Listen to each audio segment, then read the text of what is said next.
Жалғыз қалған әйелдің жан сыры. Бір жігітті жанымнан артық сүйдім. Ол екеуміз бір көшенің бойында тұратынбыз. 3 жыл жігіт қыз болып араластық. Сөйтіп шаңырақ көтергіміз келді. Бірақ қандай да бір түсініксіз себептермен оның отбасы біздің осы қарым-қатынасымызға өте қарсы болды. Амал жоқ, ара қатынасымыз үзілді. Көп уақыт өтпей Рамазан айынан кейін мен басқа жігітке тұрмысқа шықтым. Менің жақсы көрген жігітім де өз теңін тапты. Бірақ арада көп өтпей мені шайтан азғырды. Уәдемнен тайып, бұрынғы жақсы көрген жігітімді көбірек ойлап, онсыз өмір сүре алмайтындай күй кеше бастадым. Сөйтіп, өз күйеуіме деген сезімім бірте-бірте суып, жек көріп, тіпті оны көргім келмейтін деңгейге жеттім. Үйге келсе, жоқ жерден ұрыс керіс шығарып, жаныма жуытпадым. Онымен үйде тұрамын деген ойдың өзі денемді түршіктіріп жіберетін болды. Ақыры жақсы көрген жігітіммен күйеуіме білдірмей, әйелі бар екенін біле тұра қайта сөйлесе бастадым. Сол уақытта жер бетінде мен артық бақытты жан жоқ еді. Оған деген сезімім бұрынғыдан да арта түсті. Тіпті осы жігітті жақсы көретінімді айтып, түсіндірсем, күйеуім менен ажырасады деген үмітпен сүйген жігітіммен бірге кетіп қалдым. Сөйтіп, біз 1-2 күннен кейін бірге екенімізді айтып, туыстарымызға хабар бердік. Енді бақытты ғұмыр кешетімізге сенімді едім. Өкінішке орай, бәрі басқаша болды. Екеуміздің бүкіл туғанымыз жиналып отырған жерде ата-анасына қарсы келе алмай, тағы да сүйіктім менен бас тартты. Барлығына мені өз күйеуін таңдады деді де сөзінен тайқып кетті.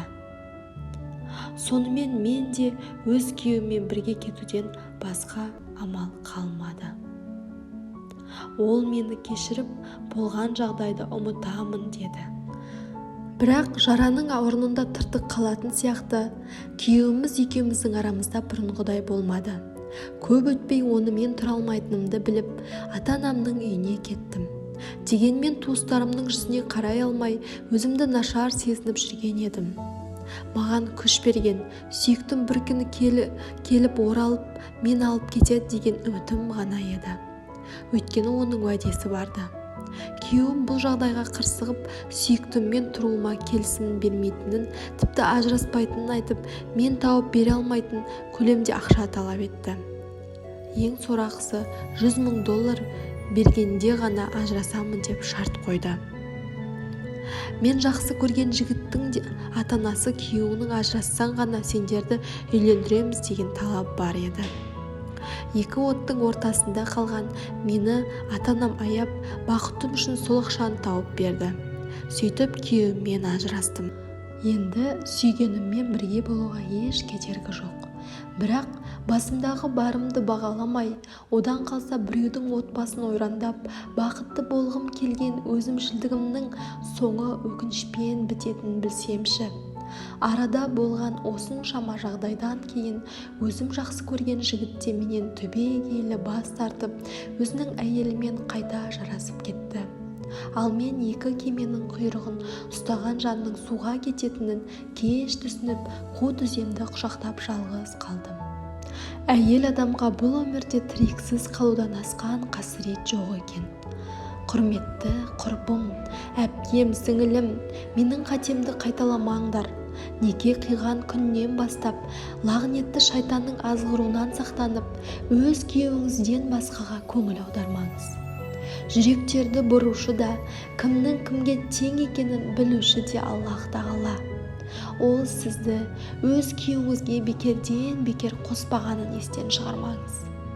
Оның қас-қабағына қарап, бағалап, разылығын тауып, жәннатқа жетудің әрекетін жасап, бастысы қолда барда алтынның қадірін біліңіз.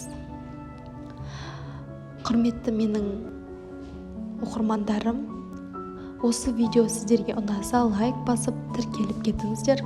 Әр видеодан үлгі өнеге тұтатын нәрселер сіздер алады деген ойдамын. Рахмет.